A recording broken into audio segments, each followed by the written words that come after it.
इमरान खान की सियासत जहां से शुरू हुई क्या वहीं पर ख़त्म होगी?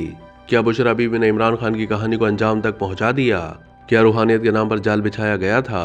हंगामा खेज कॉलम निगार इरफान अतहर काजी ने अपने कॉलम में पीटीआई बिलखुसूस इमरान खान की तर्ज सियासत पर तज्जिया पेश करते हुए उन्हें आड़े हाथों लिया है। वो लिखते हैं कि बानी पीटीआई की जंगजुयाना सियासी जद्दोजहद का आखिरी मगर अफसोसनाक बाब लिखा जा रहा है कि सियासत में मुंह से निकला लफ्ज कभी हरफ आखिर तस्वुर नहीं किया जाता।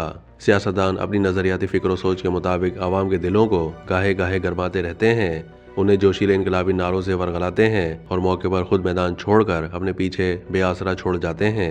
ये वही जोशीले जां फरोश कारकुन होते हैं जो आंसू गैस, लाठीचार्ज और अपने सीने पर गोलियां तक खाते हैं, मगर कोई भी लीडर इन गुमनाम शोधा की कब्रों पर फातिहा भी पढ़ने नहीं जाते। जब इनकलाबियों की जान को बनाती है और मीडिया पर शोर शराबा बर्पा होता है कि शोधा के लवाहिकीन के यहाँ ताज़ियत ही कराएं, तो ये धक्का स्टार्ट मज़कूरा सियासतदान काले शीशों वाली बड़ी बड़ी गाड़ियों में बैठकर उनके घरों में जाते हैं और कौमी खजाने से 1-1 करोड़ रुपए के चेक तकसीम करके बयान दागते हैं कि हम शोधा के लवाहिकीन बेवा बच्चों को किसी सूरत अकेला नहीं छोड़ेंगे। कुछ गैर सियासी खवातीन भी इन सरगर्मियों में बढ़ चढ़कर हिस्सा डालती हैं। काश कोई लाठीचार्ज, गोली चलने से पहले अपनी अना, जिद, हठधर्मी या खुद साख्ता इनकलाब बर्पा करने की खोखली सोच को एक तरफ रखकर तारीख को देख लेता कि ऐसी किसी भी कोशिश का अंजाम इख्तिताम मुज़ाकरात की सूरत में ही मुमकिन होता है। एक अच्छा, कामयाब, ज़हीन सियासतदान हमेशा मुज़ाकरात की मेज़ पर बाजी जीत कर उठता है। मुझे तो बानी पीटीआई की पूरी सियासत में दूर दूर तक कोई ऐसी सोच या लम्हा नजर नहीं आता कि वो कभी संजीदा सियासी डायलॉग में सियासतदानों के साथ बरह रास्त शरीक गुफ्तगू हुए हों। कॉलम निगार मजीद लिखते हैं कि इस्लामाबाद के तारीख साज फ्लॉप धरने के दौरान भी बानी पीटीआई कंटेनर पर बैठे बड़े साहब की कॉल के मुंतजिर रहे और अपनी ही टीम को ही हुकूमत के साथ गैर संजीदा मुज़ाकरात के लिए भेजा, जिसकी सोच सिर्फ एक नुक्ते में ना मानो की सियासत पर मरकूज थी। ये मंजर सबने देखा कि बानी पीटीआई को बड़े साहब की कॉल आई। हंसते मुस्कुराते हशाश बशाश गाड़ी में बैठे जिनसे मुज़ाकरात की ख्वाहिश थी, अल्लाह ताला ने वो पूरी कर दी। माजरत के साथ खान साहब की सियासत बड़े घर से शुरू और वहीं पर ख़त्म हो रही है।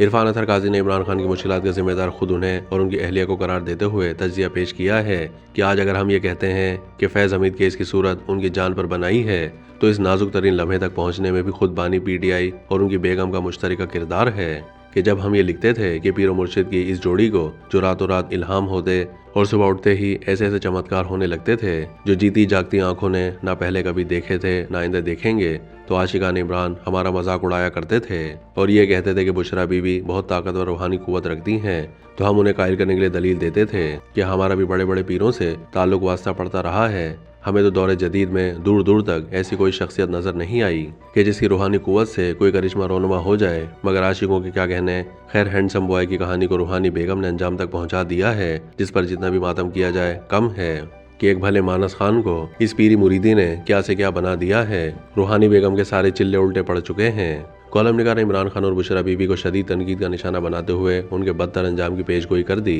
वो लिखते हैं कि ये रूहानी दुनिया बड़ी अजीब है, यहाँ खाल खाल ही अल्लाह वाले मिलते हैं। दौरे जदीद की पीरो मुर्शिद की यह कहानी अब इस बात पर अटकी हुई है कि दोनों की जान खलासी कैसे हो। इसी बात पर तो पीटीआई के बड़े आमिल कामिल बाबे स्पीकर कौमी असम्बली अयाज सादिक के पास पहुंचे हैं और चाय की प्याली में सिविल नाफरमानी के नाम पर जो तूफान बर्पा किया जा रहा है कि खान के 2 मुतालबात 9 मई 26 नवंबर के वाकयात की जुडिशल इंक्वायरी और पीटीआई के असीर रहनुमा और कारकुनों की रिहाई पर मुज़ाकरात करो। सच तो यह है कि गैब का इल्म सिर्फ अल्लाह ही जानता है कि पीटीआई के इन आमिल कामिल मुज़ाकराती बाबों के दिलों में खान साहब की मोहब्बत जाग रही है या वो खुद अपनी इज्जत और सियासत दोनों बचाने की कोशिश कर रहे हैं। शवाहिद इस बात की वाज़ेह निशानदही और इम्कानात जाहिर कर रहे हैं कि फैज़ हमीद केस का फैसला आते ही खान साहब और उनकी रूहानी बेगम की पार्टी के साथ साझेदारी की हंडिया बीच चौराहे फूटने वाली है। इरफान अतहर काजी ने कॉलम के आखिरी हिस्से में दावा किया है कि फैज़ हमीद, रूहानी बेगम और 50 सियासतदानों पर मुश्तमिल नेटवर्क की ये दास्तानें पढ़ते जाएंगे और सोचेंगे कि खान के साथ तारीख का सबसे बड़ा धोखा हो गया है, मगर ऐसा नहीं है।